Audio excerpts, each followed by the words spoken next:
अस्सलाम वालेकुम। Faisalabad programme news night के साथ मैं हूं आपके मेज़बान मोहम्मद बिलाल डोगर। अब पाकिस्तान की बदलती सियासत के अंदर फैसलाबाद का किरदार हमेशा से अहम रहा है। जब भी बात करें पाकिस्तान मुस्लिम लीग नून की, पाकिस्तान पीपल्स पार्टी की या पाकिस्तान तहरीक इंसाफ की, फैसलाबाद का एक अपना किरदार रहा है। हमेशा से जमातें फैसलाबाद को अहमियत का हामिल समझती हैं।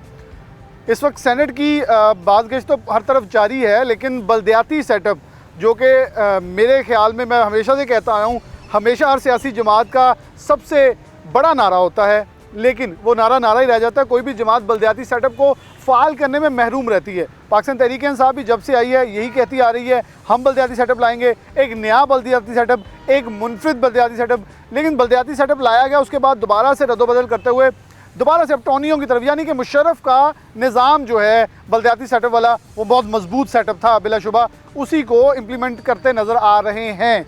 इसी के ऊपर आज की बात होगी। हमें तमाम तीनों जमात, जो बड़ी जमातें हैं, उनके रहनुमा, उनके लीडरान जो हैं वो ज्वाइन करेंगे, जबकि सियासी रिपोर्टर हमारे जो तजियाकार हैं चौधरी अब्दुर्रहमान, वो भी वहाँ से मौजूद होंगे। लेकिन इस वक्त जो मेरे साथ मेहमान मौजूद हैं, मैं उनका सबसे पहले आपके साथ तारुफ करवा दूँ।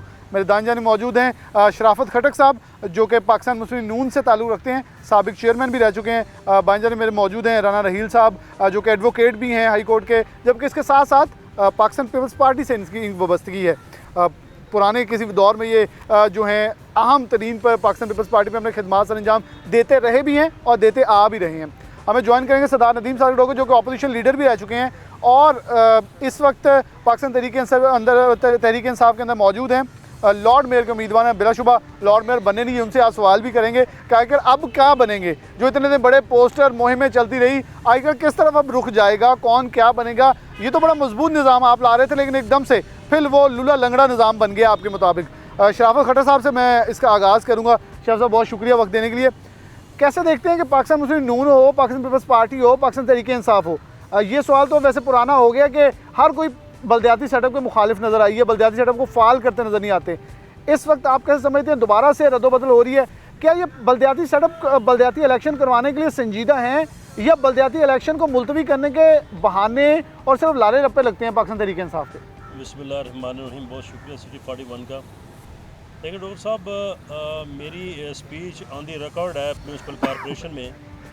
जब इस निज़ाम को लपेटने की बात की जा रही थी, तो मैंने उस वक्त भी पीटीआई की हुकूमत को चैलेंज किया था कि अगर आप में इखलाकी जुर्रत है तो आप मेहरबानी करके इसको बेशक आप लपेट दें, लेकिन इलेक्शन फौरी तौर पर करवाएं। लेकिन इन्होंने ना सिर्फ आवाम के साथ जुल्म किया, बल्कि उन जो तकरीबन 58,000 के करीब बल्दियाती जो नुमाइंदे थे उनके साथ जुल्म किया, जो लाखों रुपए लगा के बड़ी मेहनत से मुंतखब हुए थे, और उन्होंने पूरा इस बल्दियाती निज़ाम को लपेट दिया। जब इनको पता चला कि अब हमारा जीतना मुश्किल है, इन्होंने एक नया निज़ाम लाने की एक कोशिश शुरू की, जो कि सिर्फ लोगों को लॉलीपॉप देने का मकसद था ताकि इसको मज़ीद लिंगर ऑन किया जाए। और आप देख लें इमरान खान साहब की जो स्टार्ट की तकारीर देख लें, उसमें ऐसे महसूस हो रहा था जैसे इन्होंने ओथ लेने से पहले बल्दियाती इलेक्शन करवा देने हैं। लेकिन 2.5 साल से ऊपर का अरसा गुजर चुका है, अभी ये इन्हीं चीज़ों में खोए हुए हैं कि निज़ाम कौन सा लाना है। ये निज़ाम की ऐसी निज़ाम की मतलब ख्वाब दिखा रहे थे जैसे पता नहीं बल्दियाती निज़ाम जब आएगा, जो ये पीटीआई की गवर्नमेंट लेके आएगी, पता नहीं यहाँ पे दूध की जो नहरें, शहद की नहरें बहने लगेंगी, और ये निज़ाम ऐसा निज़ाम होगा कि ये इंग्लैंड और पता नहीं अमेरिका और जर्मनी किस किस को ये पीछे छोड़ के चला जाएगा। लेकिन 2.5 साल गुजरने के बावजूद आप देख रहे हैं कि अब 0/0 वहीं पे खड़े हैं जहाँ से ये शुरू हुए थे। अब 3 मॉडल्स ये लेके उस पर लेके बैठे हुए हैं, सर जोड़ के बैठे हुए हैं। वो सिर्फ इसलिए कि ये ना निज़ाम ये इनका मुकम्मल होगा, ना ये इलेक्शन करवाएंगे, ना ये इलेक्शन कराने की पोजीशन में हैं। ये सिर्फ अपनी वो स्किन सेव करने के लिए ये सिस्टम को बार बार तब्दील करने का जो बहाना ढूंढ रहे हैं, सिर्फ इस इलेक्शन से राय फरार इख्तियार कर रहे हैं। मैंने पिछले इलेक्शन में भी अल्हम्दुलिल्लाह पीटीआई के उम्मीदवार को 2600 वोटों से शिकस्त दी थी। आपके मुकाबले में कुछ 2 मेंबरान असम्बली हैं, उनके बेटे मौजूद थे इलेक्शन में आपके भाई के ख़िलाफ़। मेरे भाई के ख़िलाफ़ मेंबरान मौजूदा मिनिस्टर साहब के जो भतीजा भी था, बेटा भी था, अल्हम्दुलिल्लाह उस वक्त भी अल्लाह ताला ने हमें फ़तह से किनार किया।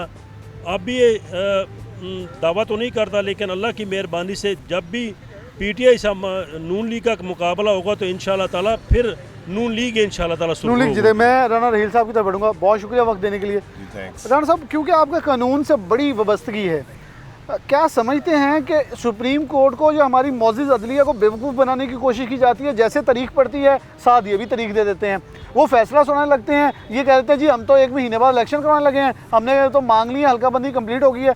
क्या मिस गाइड करने का एक रवैया इख्तियार नहीं किया जा रहा बल्दियाती सेटअप को तोल बख्शने के लिए और मुलतवी रखने के लिए, ताकि ये बने ना, और हमारी जो सूरत हाल पाकिस्तान तरीके इंसाफ की है, वो तो खुद इनके मेम्बरान असम्बली फैसलाबाद से कहते हैं राजा रियाज साहब कि साढ़े को तो जनरल कौंसिल टिकट नहीं लेनी किसी ने।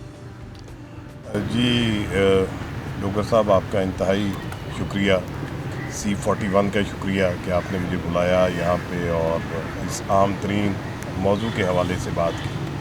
लेकिन मैं आपके सवाल को एक और अंदाज में एक्सप्लेन करना चाहता हूँ कि पाकिस्तान का जो एग्जिस्टिंग निज़ाम है उसमें जो बाशर अशराफिया, अदलिया और इस्टेब्लिशमेंट, इनकी जो कनाइमेंस है 72 साल से नहीं टूटी, और 72 साल की जो कनाइमेंस है उसका नतीजा ये है कि जो ग्रास रूट लेवल के ऊपर आवाम जो है सिसकती चली आ रही है, मरती चली आ रही है, बेसिक ज़रूरियात ज़िंदगी जो है महरूम चली आ रही है। और मौजूदा जो PTI की गवर्नमेंट है, क्योंकि काबा सिंध बुतों को भी निस्बत है दूर की, मैं किसी ज़माने में PTI मुझे याद है, मैं भाई कहने लगा था, मैं कहा चले, तो मैं ये डोगर साहब कहना चाह रहा हूँ कि बदतरीन अशराफिया का जो सिस्टम है, आज से 5, 6, 7 साल पहले शराफत भाई जो हैं शायद एंडोर्स करें मेरी बात को, कि एक MNA या MPA के इलेक्शन के लिए एक अमीर आदमी चाहिए होता था जिसके पास वसाइल हों। अब जब से इमरान खान साहब आए हैं और इमरान खान साहब जिस अशराफिया को पैदा कर रहे हैं, चंद लोगों की 22 ख़ानदानों वाला दौर दोबारा आ रहा है। अब अमीर तरीन शख्स जो है, सिर्फ अमीर नहीं, अमीर तरीन शख्स जो है वो इलेक्शन का ख्वाब देख सकता है। आपको याद होगा अलीम खान साहब का जो बाई इलेक्शन लाहौर के अंदर हुआ था, उस इलेक्शन में अरब रुपया जो था वो PTI ने इस्तेमाल किया था और गवर्नमेंट के वसाइल को शिकस्त देने के करीब आ चुके हुए थे, यानी हुकूमती वसाइल से बढ़ के। अब वो इलेक्शन पाकिस्तान का एक आम आदमी जो PTI का नारा था कि जी मतवसत तबकात आएंगे, पढ़े लिखे लोगों को लेकर आएंगे, नया निज़ाम पाकिस्तान के अंदर आएगा, वो तो कहीं धुआं हो गया, वो तो कहीं ख्वाब हो गया। आप देखिएगा, मैंने ये सारी तमहीद इसलिए बांधी कि अब इन्होंने लॉर्ड मेयर के लिए जो अपना एक ज़ेन लड़ा के कानून साजी कर रहे थे वो ये था कि जी डायरेक्ट इलेक्शन होंगे।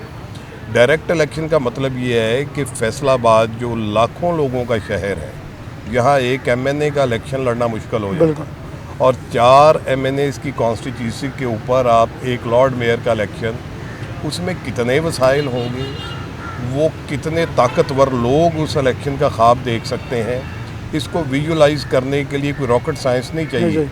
एक आम आदमी बल्दियात के इलेक्शन के, लॉर्ड मेयर का इलेक्शन लड़ने का ख्वाबों में भी नहीं सोच सकता था। बिल्कुल रिटेलिएशन आई होगी, कहीं से किसी ने कहा होगा कि जनाब आप क्या कर रहे हैं, आप तो सियासत को आम आदमी से पहले ही दूर थी, आप तो कोसों दूर लेते चले जा रहे हैं। और इसके पीछे फ़िलासफ़ी क्या है कि जो आमरीत के परवरदा लोग होते हैं, जो बादशाह बनना चाहते हैं, उनको बादशाही निज़ाम सूट करते हैं, उन्हें अवाम सूट नहीं करती। वो अवाम के एहतजाज को, अवाम की आवाज़ को बक बक से ज़्यादा अहमियत देने के लिए तैयार नहीं है। वो समझते हैं कि ये अवाम है, इन्हों की पता जी, इन्हों दूर रखो जी, ये इनके प्राइवेट होम, जो इनके ड्राइंग रूम्स हैं, ये उनकी बातें हैं। मैंने ख़ुद इमरान खान साहब का इंटरव्यू सुना, देखा, जिसमें उन्होंने कहा कि गरीब आदमी का क्या काम है कि वो सियासत करे। तो जब सोच हुक्मरानों की ये बन जाए कि गरीब का क्या काम है और गरीब के फ़ैसले जो है वो अशराफिया के लोग करेंगे, तो फिर बल्दियाती निज़ाम जो है वो लीस्ट इम्पॉर्टेंट हो जाता है। आपकी इस प्रोग्राम के तवस्सुत से, ये एक आगाही का प्रोग्राम है, मुझे ये बहुत अच्छा लगा, मैं आपके प्रोग्राम में आया। हमारी आवाज़ ये है, मेरे जैसे जो वर्कर्स हैं, शराफत भाई जैसे जो वर्कर्स हैं, कि बल्दियाती इलेक्शंस जो हैं इनको आवाम की पहुंच में किया जाए, इसके नीचे फिर खाक रोब का इलेक्शन रह जाता है। अगर पॉलिटिकल पार्टीज अपने कारकुनों को ग्रो करने के लिए बल्दियात भी उनकी पहुंच से दूर कर देंगी तो फिर पाकिस्तान की सियासत जो है उसका अल्लाह ही हाफज है। जर्नैल हुकूमतें करेंगे, करनैल करेंगे, मेजर करेंगे और आवाम जो है वो सिर्फ एक वोट डालने का टूल बन जाएगी, नथिंग मोर। जी बिल्कुल, राना रहील साहब थे, बिलाशुबा उन्होंने कहा मैं पाकिस्तान तहरीक इंसाफ के अंदर खुद रह चुका हूँ और इनकी बातों का एनालिसिस मैं शायद ऐसे निकाल सकता हूँ कि वो जो घल के भेती होते हैं ना वो सब कुछ जानते होते हैं। मैं लंका ढाने वाली बात नहीं करूँगा क्योंकि ये इन्होंने जो अल्फाज बयान किए तो ये वो अंदर की रुदात थी जो कि महसूस किया, जिसकी बिना के ऊपर इन्होंने पार्टी से अपनी वाबस्तगी है वो भी ख़त्म की और पाकिस्तान पीपल्स पार्टी में दोबारा से अपनी शमूलियत इख्तियार की। लेकिन उन्होंने जो बातें की वो सच पे मबनी भी है। सरदार नदीम साहब डोगर ने हमें ज्वाइन कर लिया है, चौधरी अब्दुर्रहमान ने भी ज्वाइन कर लिया, लेकिन ब्रेक लेंगे, ब्रेक के बाद वापस आएंगे तो सरदार नदीम साहब डोगर साहब से इन्हीं क्वेश्चंस का जो इन्हीं जवाबात के ऊपर दोबारा से सवालात करेंगे कि आखिर पाकिस्तान तहरीक इंसाफ कहाँ खड़ी है। एक छोटी सी ब्रेक, दोबारा हाजिर होते हैं।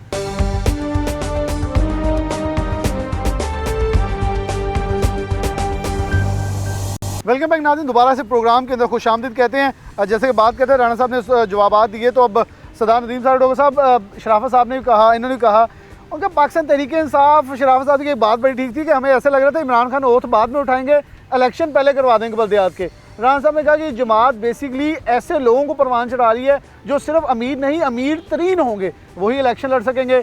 बिलाशुबा आप भी लॉर्ड मेयर के उम्मीदवार हैं, लेकिन अब टाउनी की तरफ चल गए हैं तो लॉर्ड मेयर कौन होगा या टाउन नाज़िम की तरफ आएंगे? क्या एक बहुत मुबहम सी सारा कुछ एटमॉस्फेयर क्रिएट कर दिया है। सुप्रीम कोर्ट में फैसले की तारीख आती है तो आप लोग तारीख दे देते हैं, जी बात इलेक्शन हम करवान लगे हैं। बिस्मिल्लाहिर्रहमानिर्रहीम। सबसे पहले तो 41 का शुक्रिया कि जब भी बल्दियात के टॉपिक पे आपने कोई प्रोग्राम किया है तो मुझे नाचीज़ को भी आप दावत देते हैं। राना रहील साहब ने और शराफत खटक साहब ने जो बातें की हैं वो शायद मैं सुन नहीं सका, मैं लेट ज्वाइन कर रहा हूँ। जहाँ तक इमरान खान के ओथ उठाने के फौरी बाद इलेक्शन करवाने की बात है, इसमें कोई शक नहीं है। मैं बारहा ये बात कह चुका हूँ कि पाकिस्तान तहरीक इंसाफ का जो एजेंडा था, जो उसका मंशूर था, उसमें बल्दियात को बहुत अहमियत दी गई। मैं शराफत भाई को बताना चाहता हूँ कि लास्ट टाइम जो म्यूनसिपल कॉरपोरेशन का हाउस था, ये भी मेरे भाई हैं, मेरे साथ मेंबर रहे हैं म्यूनसिपल कॉरपोरेशन के। तो जो पहला सेटअप था, मैं कई दफ़ा कह चुका हूँ कि जो पहला सेटअप था यूनियन काउंसिल्स का, उसमें बहुत सारी खामियां थी। तो हमारे पास टाइम था कि उनको पहले दूर किया जाए, नया सेटअप लेके आया जाए। उसके बाद आपको भी पता है कि मुल्क में बहुत सारे क्राइसिस थे और स्पेशली जो मुआशी क्राइसिस थे, उससे अल्हम्दुलिल्लाह इमरान खान की टीम ने और उसके विजन ने, इमरान खान के विजन पे अमल करते हुए अभी ये मुआशी जो क्राइसिस थे वहाँ उनसे निकाल के मुल्क को अल्हम्दुलिल्लाह एक सीधे ट्रैक पे लेके आए हैं। ये भी एक तारीख होगी या तारीख पे फिर तारीख ही मिल जाएगी हमें, क्योंकि पाकिस्तान तरीके से 2.5-3 साल से तारीखें दे रही हैं। क्या एक खौफ तो नहीं है कि अवाम हमें रिजेक्ट ना कर दे, जैसे ज़मीनी इंतखाबात में हुआ या सेनेट में सब ने मिल के आपके अपने लोगों ने ही दूसरी तरफ चल गया, जिनको बकाऊ भी कहा जाता है? देखिए, ऐसी बात नहीं है। मैं नहीं समझता कि इस वजह से इलेक्शन लेट हो रहे हैं कि जी कोई डर है, ऐसा नहीं है। अवाम माशाल्लाह अल्लाह ताला के फजल करम से अब समझदार हैं, उनको पता है कि कौन लीडर जो है वो इस मुल्क को क्राइसिस से निकाल सकता है, कौन अवाम की भलाई के लिए काम कर सकता है। तो ऐसी बात नहीं है, बस मैंने आपको बताया कि कुछ इश्यूज़ ऐसे थे जिनकी वजह से बल्दियाती इलेक्शन लेट से लेट होते गए हैं। और जहाँ तक मेरी बात आपने की है, तो मैं तो कई दफ़ा कह चुका हूँ कि मैं उम्मीदवार हूँ पार्टी की तरफ से मैं पार्टी को अप्लाई करूँगा।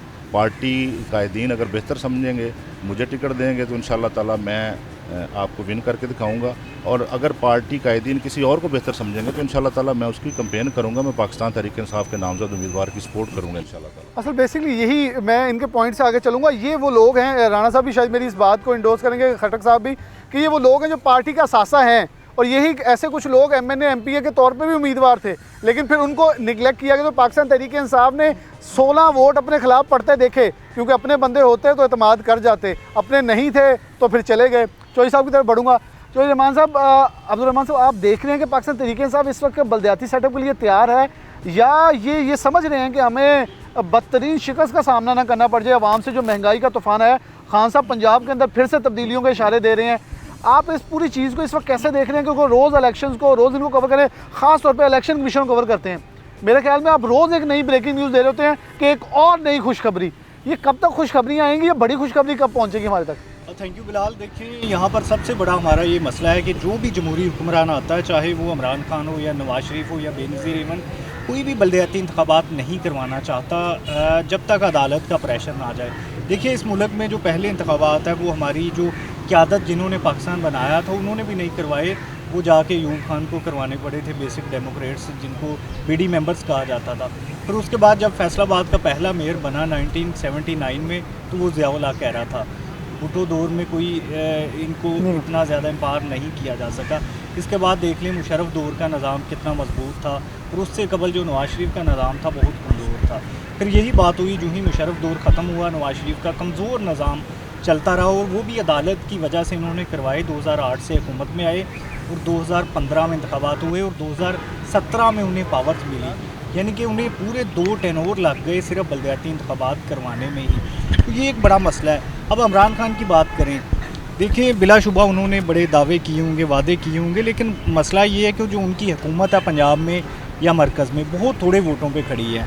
ये जो नया निज़ाम इंट्रोड्यूस करवाया गया था, इसमें जो जब ज़िला कौंसिल ख़त्म की गई तो इसमें तमाम MP MNAs का बहुत ज़्यादा प्रेशर आया। देखिए फैसलाबाद की अगर बात कर लें, यहाँ पर चौधरी ज़ाहिर नज़ीर है, या टोबा की बात कर लें तो वड़ाइच ख़ानदान है। इस तरह हर ज़िला में 1-2 बड़े ख़ानदान हैं जो हमेशा हुकूमत में होते हैं और जो ज़िला कौंसिल की चेयरमैनशिप के लिए अपना सारा स्टेक दाव पे लगाते हैं। तो उनके लिए ये मंजूर नहीं था कि ज़िला कौंसिलें और तहसील कौंसिलों में इख्तियार जाए, क्योंकि वो उसको ही चाहते हैं कि एक बड़ी पावर बनी रहे, ज़िला कौंसिल उसकी हुक्मरानी उनके ख़ानदान के पास रहे और उसके बाद जो डिलीवर करें। तो फिर ये जो मेयर सिस्टम था या जो पंचायत सिस्टम था इतना उलझा हुआ था कि उसको डिलीवर, देखिए जो KPK में पंचायत उठा के इधर लाए, ये बल्दियात में ऑलरेडी पंचायत का तसव्वुर था, लेकिन 14-15 फंक्शन में एक पंचायत फंक्शन होता था, इन्होंने उठा के उसी को बना दिया। जब इतराज़ात आए, अदालत में गया, सेक्रेटरी लोकल गवर्नमेंट चेंज हुआ तो नए ने इसकी खामियां बताई, तो एज़ यूजुअल उसको भी ख़त्म करने का इंदिया दे दिया गया। और अभी जब इलेक्शन कमीशन की जानिब से हल्का बंदियों की डेट पब्लिश करने का कहा गया, तो साथ ही पंजाब हुकूमत की जानिब से एक नया ऑर्डीनेंस जारी हुआ कि हम तब्दीलियाँ करनी चाहते हैं इसमें। देखिए 2.5 साल हो गया है, 2.5 साल में इन्होंने ये 2019 में एक नया एक्ट इंट्रोड्यूस करवाया, अब 2021 में उस एक्ट में तब्दीली करना चाह रहे हैं। सबसे बड़ा मामला बना हुआ है कि डायरेक्ट वोटिंग पे इमरान खान सुना है कि डायरेक्ट वोटिंग चाहते हैं, लेकिन जो नीचे MP MNAs है या जो इनके मजबूत उम्मीदवार है वो डायरेक्ट वोटिंग नहीं चाहते। सबसे आसान काम होता है, जैसे ये सेनेट का चेयरमैन आपके सामने ही होगा कि 100-150-200 बंदा चुन उठा के अगर वो मेयर बना दे तो वो ज़्यादा आसान है, उनको काबू किया जा सकता है। मंडी लगती है, बकरा मंडी, बोलियाँ लगेंगी, बिल्कुल बोलियाँ लगेंगी, गाड़ियाँ बिकेंगी, सारा कुछ होगा और उसके बाद मेयर बन जाएगा। मैं राणा साहब की तरफ बढ़ूँगा, माइक जो शब्द दीजिएगा राणा साहब, क्योंकि आपकी इस जमात से वाबस्तगी रही है, वर्कर की बात की इस जमात ने की बिलाशुबा पाकिस्तान तहरीक इंसाफ ने, लेकिन वर्कर बाद में बिलाशुबा नज़र नहीं आया, वो इलेक्टिबल्स की सियासत होगी 2018 के इलेक्शन में। लेकिन इस वक्त आप कैसे देखते हैं कि जब जो गैर जमाती इलेक्शन होंगे, फिर जब वो ऊपर आ जाएंगे, पहले 80 लाख की आबादी से फैसलाबाद से वोट लेके मेयर लॉर्ड मेयर बनना था, अब सिर्फ चेयरमैन वोट डालेंगे, ये तो फिर वही सिस्टम हो गया कि आप लोग भी उसी डरक पर निकल गए हैं। क्या आप समझते हैं ऐसे बल्दियात को मजबूत किया जा सकता है, इस निज़ाम को फ़ाल होना चाहिए या जैसा भी उसे आ जाना चाहिए? देखिए डोगर साहब, एज अ पॉलिटिकल वर्कर सवाल ये है कि क्या कोई ऐसा पाकिस्तान का हुक्मरान अशराफिया ये चाहता है कि एम्पावरमेंट आवाम के पास चले जाए? डेवोल्यूशन यहाँ पे तो छोटे छोटे खुदा बनना चाह रहे हैं। सिर्फ आइन में ये अमेंडमेंट नहीं हो सकती कि जो वज़ीर आज़म होगा या सदर मुमलकत, अब ये कहते हैं कि ये निज़ाम भी हमें सूट नहीं करता, हमें सदर पाकिस्तान चाहिए और वो डायरेक्ट जो दिल करे वो करे। तो ये इनके पास तो खुदाई दावा जो है सिर्फ उसका जो है ना मामला वो पीछे रह गया है। कोई पाकिस्तान के अंदर नहीं चाहता कि अवाम एम्पावर हो। बल्दियात वो वाहिद निज़ाम है जिसमें जो अवाम है उसकी एम्पावरमेंट है। अगर अवाम एम्पावरमेंट हो गई तो फिर राज करेगी खल्के खुदा, जो मैं भी हूँ और तुम भी हो। अगर हमारा राज इस मुल्क में आ गया तो अशराफिया को कैसे पसंद आएगा? पाकिस्तान के अंदर हमारा डायलेमा सबसे बड़ा ये है कि हम सिर्फ लोगों को बेवकूफ़ बनाने के लिए तो लोगों की बात करते हैं, लेकिन दरअसल लोग जो हैं वो हमारी किसी प्रायोरिटी का हिस्सा नहीं है। हमारे जो प्रायोरिटीज़ हैं वो इर्तकाज़ ताकत है। कोई शख्स भी, आप मौजूदा गवर्नमेंट को उठा लीजिए, Imran Khan is running the country like अ बादशाह। उनको कानून का पता नहीं है, उनको ये नहीं पता ऑर्डिनेंस कब आना है कब नहीं आना है। उनके ज़हन में ये बैठा हुआ है कि जैसे आका फरमाते हैं हमारे कि मैंने डंडे के ज़ोर के ऊपर हुकूमत करनी है, मैं भी उसी आका का चेला हूँ, लिहाजा जो मैं कहूँगा वो भी हरफ आखिर होगा। ना ऐसे असम्बलियाँ चलती हैं।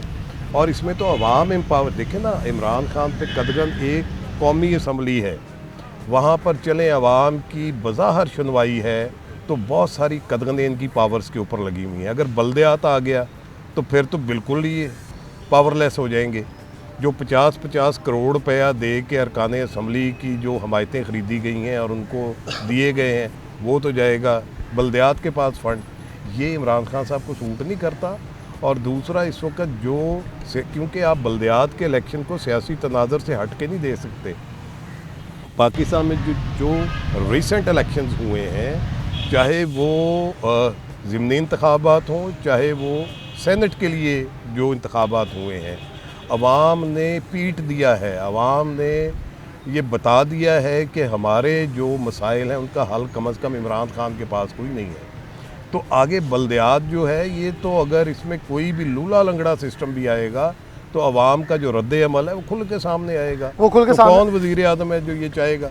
कौन वज़ीर-ए-आज़म ये चाहेगा? बिल्कुल जी। एक ब्रेक की तरफ बढ़ेंगे क्योंकि राणा साहब ने अपनी जो बात की उसके अंदर पाकिस्तान तहरीक-ए-इंसाफ के हवाले से अब डेफिनेटली उनके नुमाइंदा हमारे साथ मौजूद हैं, उनसे मौक़िफ़ ज़रूर लेंगे। लेकिन ब्रेक के बाद शराफत खट्टर साहब से पहले बढ़ूँगा, आखिरी ब्रेक होगी, छोटी सी ब्रेक, दोबारा हाजिर होते हैं।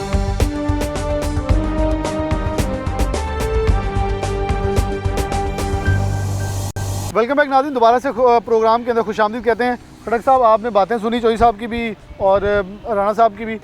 कैसे देख रहे हैं कि पाकिस्तान मुस्लिम नून भी इस हवाले से क्यों आखिरकार 2 बार आप लोगों ने बल्दियाती सेटअप बनाया? शहबाज शरीफ के पहले दौर के अंदर तो आया ही नहीं पंजाब के अंदर, दूसरे दौर में बिलाशुबा आया, वो भी मैं इस बात को हम कैटेगोरिकली कहेंगे कि सुप्रीम कोर्ट के कहने पे आया।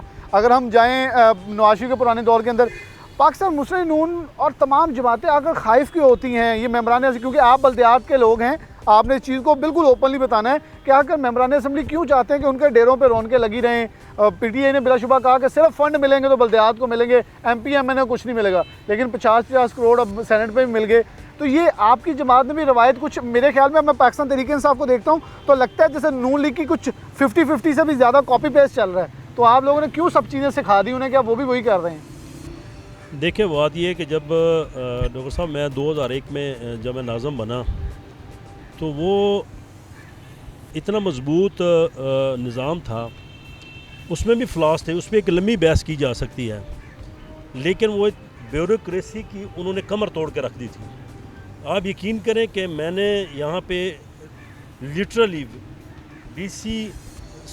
DCO लेवल के पर्सनैलिटीज़ को यहाँ पे मिन्नतें करते देखा है कि खुदा थोड़ा सा हमें ज़रा हाथ हौला रखा करें। अब आपने नून लीग की बात की तो देखा, मैं नून लीग को भी सपोर्ट इस बल्दियाती सेटअप के हवाले से नहीं कर सकता, क्योंकि हमेशा बंदे को रियलिस्टिक होना चाहिए। बिल्कुल। उन्होंने भी इलेक्शन नहीं करवाए, जब करवाया तो हमें पहले तो 1 साल हमें भी काफ़ी रगड़ा दिया, चले साल के बाद उन्होंने इस सेटअप को चलने दिया, शुरू हो गया।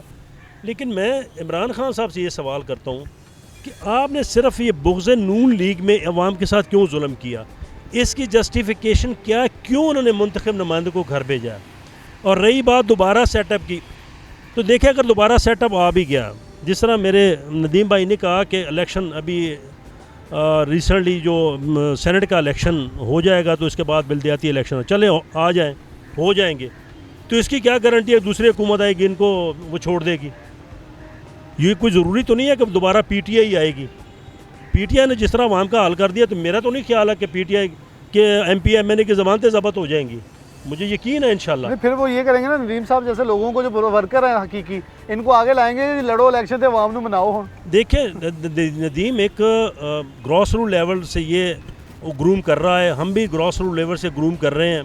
जिस तरह राहिल भाई ने कहा बिल्कुल सही है कि एक जिस तरह लॉर्ड मेयर के इलेक्शन की बात करें, मुझे आप ये बताएं, यूनियन काउंसिल के इलेक्शन पे लाखों रुपए खर्च हो रहे हैं। लॉर्ड मेयर के इलेक्शन के लिए एक वाइट कॉलर आदमी किस तरह सर्वाइव करेगा? वो सिर्फ मैंने देखिए पहले स्टार्ट में ये कहा कि ये सिर्फ लोगों को बेवकूफ़ बनाने के लिए ट्रक के बत्ती के पीछे उन्होंने लगा दिया। ये फ्लैक्सेस, ये पैना फ्लैक्सेस, लॉर्ड मेयर फलाना। लेकिन आपने देखा कि पाकिस्तान पीपल्स पार्टी और पाकिस्तान मुस्लिम लीग नून या जमात, किसी पार्टी ने भी इसमें दिलचस्पी नहीं। उनको पता था कि इस शख्स की तमाम बातों में कॉन्ट्राडिक्शन है, तजाद है। ये कहता कुछ है, करता कुछ है, कहता कुछ। देखें, जितने भी इन्होंने ये एक ख्वाब दिखाए थे, ये सब्ज़ बाग लोगों को दिखाया, मैं ये यूनिवर्सिटी प्राइम मिनिस्टर हाउस को यूनिवर्सिटी बना दूंगा, गवर्नर हाउस की दीवारें गिरा दूंगा, मैं ये कर दूंगा, मैं वो कर दूंगा, मैं ग्रॉस रूट लेवल पे इनको इतना एम्पावर। क्या आप समझते हैं कि जो सूबाई असम्बली में और जो कौमी असम्बली इस्लामाबाद में MN MPA बैठे हैं, वो ग्रॉस रूट लेवल पे नदीम और मुझ जैसे या लोगों को एम्पावर होता देख सकते हैं? कतई तौर पे नहीं। हमने प्रैक्टिकल यहाँ पे देखा डॉक्टर साहब, यहाँ पे 2001 में जब हमारा सेटअप था, तो जब हम इजलास के लिए आते तो हमारा प्रोटोकॉल लगा हुआ था, लगा रहता था। और फिर हमने देखा 2002 में जब ये मुंतखब नुमाइंदे MPA MN जब आके बैठ गए, इन्होंने ग्रेजुअली हमारे जो है ना वो जो हमारे इख्तियारात उसको स्लब करना शुरू कर दिया। और आखिर में आप यकीन करें कि बिल्कुल डिस्ट्रिक्ट नाज़म को उन्होंने बिल्कुल ज़ीरो पे ला के खड़ा कर दिया। डिस्ट्रिक्ट नाज़म की बात कोई सुनने को तैयार नहीं था। तो ये इमरान खान साहब जो मर्ज़ी कह लें, जो मर्ज़ी कर लें, जब तक अवाम को पावर करने वाला या गरीब आदमी की बात सुनने वाला प्राइम मिनिस्टर या CM नहीं आएगा, ये सब लॉलीपॉप वाली बातें हैं, सब फजूल बातें हैं, सब लोगों को बेवकूफ़ बनाने वाली बातें हैं कि हम ग्रॉस रूट लेवल पे इनको इतना एम्पावर कर देंगे कि लोग MP MNA के डेरों पे नहीं जाएंगे।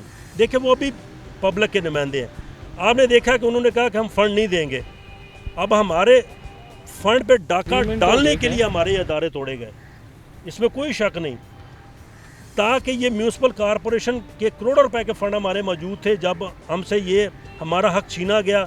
और मुझे अफसोस से कहना पड़ता है कि हमारे आला अदालतों ने हमारे जो हमारी अपीलें हैं वो डस्टबिन में फेंक दी। वो बिलाशुबा डस्टबिन ही हम कहेंगे। मैं ये कहूँगा PTA ने उसके ऊपर डिफेंड अच्छा किया है, उन्होंने कहानी लॉलीपॉप उनको भी दे दिया है। अच्छा नदीम साहब, आप कैसे देखते हैं इस चीज़ पे? एग्री करते हैं कि फ़ंड लग रहे थे, काम हो रहा था, अब जो फैसलाबाद की हालत ज़ाहिर है, पाकिस्तान तहरीक-ए-इंसाफ के मेंबरान असम्बली इस चीज़ के कसूरवार हैं कि बल्दियाती सेटअप के लिए जब आप लोगों ने जाना तो ये तस्वीरें आपके सामने आएंगी। बिलाशुबा आपने अपने हल्के के अंदर अपने MNA से ज़ोर ज़बरदस्ती अपना काम करवाएं, क्योंकि आप बल्दियाती सेटअप के पुराने माहिर हैं, आपने काम करवा लिए। लेकिन बेशुमार यूनियन काउंसिल खाली पड़ी है जहाँ PTI जीती नहीं थी, नून लीग जीती है, वहाँ काम नहीं हो सके। अब काम ना होने का नुकसान ये हो रहा है कि आप लोग बल्दियाती सेटअप में जाएंगे, आवाम सवाल तो करेगी। मैं छोटी सी बात इंटरप्ट करता हूँ, माफ़ी चाहता हूँ। नदीम भाई गवाह हैं मेरे कि जब हमारा सेटअप PTI की गवर्नमेंट आई और नीचे ये अपोजिशन में थे, आप यकीन करें मैंने मेयर फैसलाबाद से वाज़े तौर पे कहा, मैंने कहा देखें, अगर नदीम भाई PTI से मुंतखब होके आए, अगर हमारे दोस्त PTI से मुंतखब होके आए तो उन पब्लिक का कोई कसूर नहीं। जितने फ़ंड आप हमें देंगे इनको भी साथ अकोमोडेट करिए, इसकी चीज़ की गवाही देंगे। मैं मेयर से मैंने कहा मैंने इनको फ़ंड दें, आप इनका पब्लिक का कोई कसूर नहीं, इनको अकोमोडेट करें, उनको फ़ंड दें। रियलिस्टिकली वैसे उन्होंने अपने माना है, पार्टी की गलती भी मानी है। नदीम साहब, अब ओवर टू यू है। देखिए जी, पहले बिलाल भाई मैं चाहूँगा कि अभी मुझे 2-3 मिनट जी बिल्कुल बिल्कुल दे लें। पहली बात तो ये है, खुशी की ये बात है कि मेरे भाई शराफत ने ये बात मानी है कि बल्दियाती सेटअप में सबसे अच्छा टर्नओवर जो था वो 2001 में था जी, और उसका बेड़ा गर्क किया गया 2005 में और रहती सहती कसर 2015 में निकली। 2001 का जो बल्दियाती सेटअप था, ये आपको भी पता है कि तब इनकी पार्टी की या रहील भाई की पार्टी की हुकूमत नहीं थी। और मैं बिल्कुल इनकी बात को सेकंड करता हूँ कि 2001 वाला जो सेटअप था वो बेहतरीन सेटअप था। लेकिन चूँकि इनकी पाकिस्तान मुस्लिम लीग नून की तारीख ये है कि ये कभी भी बल्दियाती इदारों के हक़ में नहीं रहे। जैसा कि आप पहले कह चुके हैं कि 2015 का इलेक्शन भी उन्होंने मजबूरन कोर्ट के ऑर्डर से करवाया है, और इलेक्शन होने के 1 साल तक ये जो बल्दियाती इदारे थे इनको फंक्शन नहीं होने दिया। हमारा ओथ 1 साल बाद हुआ है इलेक्शन।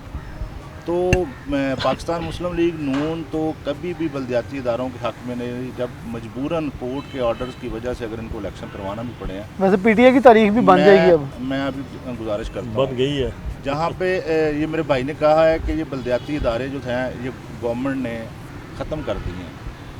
मैं भाईजान से ये पूछूंगा कि बलदियाती इदारे इससे पहले भी ख़त्म किए गए हैं, तब पाकिस्तान तहरीक इंसाफ ने आगे ख़त्म नहीं किए थे, तब इनकी गवर्नमेंट जब आई है तो पिछले बलदियाती इदारे ख़त्म हो गए हैं। 18 माह के बाद भी बलदियाती इदारे जो हैं वो ख़त्म किए गए हैं।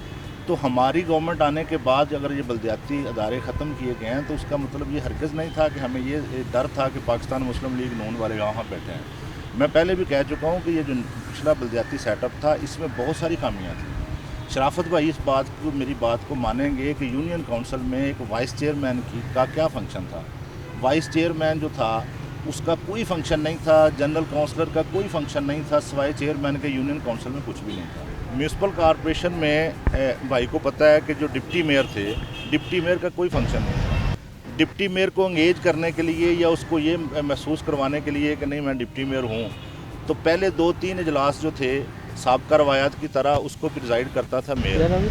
लेकिन हमारा हाउस जो जब फंक्शन हुआ है तो मेयर ने 2 इजलास या शायद 3 इजलास जो हैं वो प्रिजाइड किए हैं। उन्होंने उसके बाद उन्होंने कहा कि डिप्टी मेयर्स को भी काम दिया जाए, और डिप्टी मेयर्स को ये काम दिया गया कि 6-6 माह तक एक डिप्टी मेयर जो है वो इजलास को प्रिजाइड करेगा।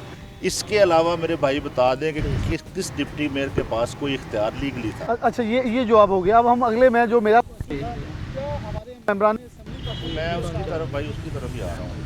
मेरे भाई ने ये कहा है कि पैनाफ्लेक्स नज़र आ रही हैं, फ़लाँ लॉर्ड मेयर, हमारी पार्टी का कोई उम्मीदवार नज़र नहीं आ रहा। तो ये वाज़ेह सबूत है कि जो अवाम में फेवरेट होगी जमात, जो पब्लिक में फेवरेट होगी, जहाँ वहाँ पे कैंडिडेट भी ज़्यादा होंगे। पाकिस्तान मुस्लिम लीग नून या पाकिस्तान पीपल्स पार्टी के पास उम्मीदवार इसलिए नज़र नहीं आ रहे कि वो समझते हैं कि हमारा अब टाइम नहीं है। इंशाअल्लाह ताला आने वाला दौर जो बलदियाती सेटअप है इंशाअल्लाह ताला पाकिस्तान तहरीक इंसाफ का होगा, इसमें कोई शक नहीं है। मैं जहाँ तक आपने बात की अरकान असम्बली की, तो मेरा भाई यहाँ पे ये सारी जमातों में रहा है। जो लोग बैठे होते हैं वो नहीं चाहते कि हमारा जो इक़्तिदार है या हमारे जो इख्तियार हैं ये निचली सतह पर मुंतकिल हो, नहीं समझते। लेकिन मैं फैसलाबाद के वाले से बात करूँगा कि अल्हम्दुलिल्लाह फैसलाबाद में नए चेहरे गए हैं असम्बली में, और ये वर्कर थे हमारे भाई शकील शाह साहब MP हैं, लतीफ़ नज़र साहब MP हैं। ये हमारे वो भाई हैं जो बलदियाती सेटअप का भी हिस्सा रह चुके हैं, हमारे साथ मतलब मेंबर रह चुके हैं। ख्याल कास्त्रो साहब हैं, बाकी सारे जो दोस्त हैं। तो मैं नहीं समझता कि ऐसी कोई बात है अरकान असम्बली के थ्रू फंड्स लगाने की जहाँ पे बात की गई है। देखें, एक तरफ तो ये कहते हैं कि जी बलदियाती अदारे नहीं हैं, आवाम को बुनियादी सहूलियात मुहैया नहीं की जा रही, इंफ्रास्ट्रक्चर तबाह हो रहा है, रोड्स नहीं बन रही। अगर बलदियाती अदारे अभी नहीं हैं तो ज़ाहिर है जो फ़ंड है वो मुतल्लिका जो वहाँ का मेंबर है, जो इलेक्टेड मेंबर है, उसके थ्रू लगता है। और ये अरकान असम्बली जो है ये अपनी यूनियन उनके हलकों में जो यूनियन काउंसिल आती हैं, यूनियन काउंसिल में और अपने बलदियाती नुमाइंदों के जो टिकट होल्डर्स हैं या साबका चेयरमैन है या आइंदा उम्मीदवार हैं, ये फ़ंड्स उनके थ्रू ही लग रहे हैं। अल्हम्दुलिल्लाह फैसलाबाद में काम होता नज़र आ रहा है, और कुछ रह गया तो इंशाअल्लाह ताला आइंदा नज़र आएगा। बहुत शुक्रिया अब्दुर्रहमान। आपसे आखिरी कंक्लूजन लूँगा, क्या काम होता नज़र आ रहा है? वैसे मुझे फैसलाबाद की झंग रोड, फैसलाबाद की समुद्री रोड, जड़ावाला रोड, मैं अगर इसके अलावा अगर सुरगोदा रोड भी ले लें, बड़ी वैसे खस्ता हाल है। बिलाशुबा 3 साल बाद कश्मीर अंडरपास बन गया, लेकिन अभी वो भी फाइनली कंप्लीट नहीं हुआ। इमरान खान साहब ने भी पहले इफ्ताह कर दिया था, तो इस सरवर ने भी कर दिया था, उस्मान बुज़दार साहब ने भी कर दिया था। आखिर भाई ये मैं सॉरी अब्दुर्रहमान साहब, मैं इंटरप्ट कर रहा हूँ, सॉरी। ये जो आपने बात की है ये मेन रोड्स की, आपको पता है कि इनके अखबार इश्तिहार जा चुके हैं, इनके टेंडर्स हो रहे हैं, पैसे आ गए हैं, ये आपके भी इल्म में है। जहाँ पे जब भी आप बैठते हैं आप कश्मीर पुल का हवाला, कश्मीर अंडरपास का हवाला देते हैं। कश्मीर अंडरपास किस गवर्नमेंट में रखा गया था? मैं समझता हूँ ये सफ़ेद हाथी था, बहुत सारा फंड खा गया। ये नून लीग ने, ये 2 अरब प्लस का प्रोजेक्ट था, सिर्फ 5 करोड़ रुपया आया था और नून लीग वालों ने इफ्ताह करके शुरू कर दिया था। ये तो हमारे गले पड़ा है, हमने इसको कंप्लीट किया। मैं समझता हूँ ये कामयाबी हमारे। अच्छा, उन्होंने कहा जी हमने ये शुरू नहीं करना था, ये नून लीग ने शुरू कर दिया तो अब हमने कंप्लीट कर दिया। अब आप जवाब दें। बिलाल, देखिए यहाँ पर जो ब्यूरोक्रेटिक हर्डल्स हैं वो पाकिस्तान तहरीक इंसाफ की हुकूमत में हमें बहुत नज़र आई हैं। DCs, सेक्रेटरीज कोई भी काम नहीं पकड़ रहे, और उसकी वजह ये थी कि जो ही इमरान खान की हुकूमत आते साथ ही जो नैब ने टॉप के ब्यूरोक्रेट पकड़ लिए, उसके बाद ब्यूरोक्रेसी ने काम बिल्कुल नहीं किया। और रही बात जो यहाँ पर कश्मीर पुल अंडरपास से पहले आप देख लें जो BRT बन रही है पेशावर में, वो भी मुकम्मल नहीं हुई। ये मानना पड़ेगा कि जो एडमिनिस्ट्रेटर पावर्स हैं वो पाकिस्तान तहरीक इंसाफ की हुकूमत के पास कमज़ोर हैं, और स्पेशली जो कमज़ोर तरीन चीफ मिनिस्टर लगाया हुआ है, जिसकी वजह से ब्यूरोक्रेसी पर इनका कंट्रोल नहीं है, डीसीज़ पर इनका कंट्रोल नहीं है। फैसलाबाद में डीसीज़ बदले भी हैं, लेकिन यहाँ पर जो मौजूदा डीसीज़ हैं ये भी किसी की नहीं सुनते। लेकिन प्राइम मिनिस्टर की नज़र में ये बेहतर है, इसलिए पंजाब में इनकी जो यहाँ पर बेहतरी ना भी हो, पोजीशन ना भी बेहतर हो, तो चलता रहेगा जब तक प्राइम मिनिस्टर की नज़र में यहाँ पर ब्यूरोक्रेट बेहतर होंगे। यहाँ पर देखें, जब एफडीए का चेयरमैन तक प्राइम मिनिस्टर खुद लगा रहे हैं, तो इससे अंदाज़ा होता है कि यहाँ पर क्या प्रायोरिटीज़ हैं, पंजाब को किस तरह से नज़रअंदाज किया गया है, या जब पंजाब को इस्लामाबाद से चलाने की कोशिश की जाएगी तो ऐसे ही होगा। क्योंकि देखिए, प्राइम मिनिस्टर का एक मखसूस उनके पास जो वजारतें होती हैं, मखसूस एक इलाका होता है, चीफ मिनिस्टर का होता है। तो जब इस तरह से चीज़ें चीफ मिनिस्टर से होती हुई मरकज़ में जाएंगी, गवर्नर सरवर की मंजूरी होगी, बीच में MPMNS, तो ये इस तरह से मामला चलेंगे। फिर रास्ते में जो ब्यूरोक्रेसी की रुकावटें 50 करोड़ से ज़ायद की जो भी स्कीमें हैं वो टेबल्स पर पड़ी नज़र आती हैं। ये एक बड़ा मसला है जिसकी वजह से हमें डेवलपमेंट भी नहीं होती नज़र आती, जिसकी वजह से हमारी जो मुआशी सूरत हाल है वो भी ख़राब नज़र आती है। और स्पेशली जो IMF की पाबंदियाँ हैं कि जिनकी वजह से हम कर्ज़ उतारने में लगे हुए हैं, और उनकी ही डिमांड पे जब यहाँ पर तमाम चीज़ें महंगी, देखें पेट्रोलियम मसनूआत, बिजली बार बार महंगी करनी पड़े, तो उसमें फिर हमें ये नज़रअंदाज करना पड़ता है कि कुछ फंड्स इधर ना भी लगें। तो हुकूमत की पहली तरजीह होती है कि IMF को मुतमईन रखा जाए, ताकि जो उनके यहाँ पर लोन मिल रहे हैं वो बंद ना हों, क्योंकि अगर वो बंद होंगे तो डॉलर को 160 से ऊपर 180-200 तक ले जाना पड़ेगा। ये मजबूरियाँ जिनकी वजह से हुकूमत ना तो फंड्स लगा रही है और ना जो उसके एडमिनिस्ट्रेटर पावर्स बेहतर हो रही हैं। और जब तक पंजाब को पंजाब वाले नहीं चलाएंगे तब तक ऐसे ही चलता रहेगा। तब तक ऐसे चलता रहेगा। मैं आखिर की तरफ बढ़ूंगा। नाज़र माज़रत आपको रहता है, लेकिन प्रोग्राम बिल्कुल एंड एक जुमला जो सब एक जुमला कहना चाह रहे हैं। सिर्फ मैं ये जुमला अर्ज़ करना चाहता हूँ कि ये हम हमेशा ये कहते हैं कि बुज़दार साहब को इमरान साहब ने लगाया है। मेरा ऑब्जर्वेशन ये है कि इमरान खान को बुज़दार साहब ने लगाया हुआ। बुज़दार साहब ने इमरान खान को लगाया है। मैं आखिर में ये कहूँगा, शेख रशीद साहब ने इमरान खान साहब को असम्बली के फ्लोर पे खड़े होकर ये कहा अभी चंद दिन कबल कि खान साहब IMF नू भूल जाओ, आवाम की बस हो गई। ये जुमले शेख रशीद ने फ्लोर ऑफ द हाउस पे कहा, खान साहब अब आवाम के लिए सोचें, अब बस होगी। अल्लाह ने आपको दोबारा से इज्जत दी, 2 वोट अजाफी देके स्पीकर अगर भी डाल दें तो 179 हो जाएंगे। अब आपको करना पड़ेगा आवाम के लिए। IMF को थोड़ी देर भूल जाएं। अब आपके अपने वुज़रा कह रहे हैं तो खान साहब भूल जाएं इस IMF को, थोड़ी देर आवाम का सोचें। इस आवाम को एक बार रिलीफ दे के देखें, ये आवाम आपके साथ खड़ी होगी। पाकिस्तान को यकीनन तौर पर हर तरह से कामयाबी फिर मिलेगी। इसके साथ प्रोग्राम न्यूज़ नेट से इजाज़त दीजिए। अल्लाह हाफ़िज़।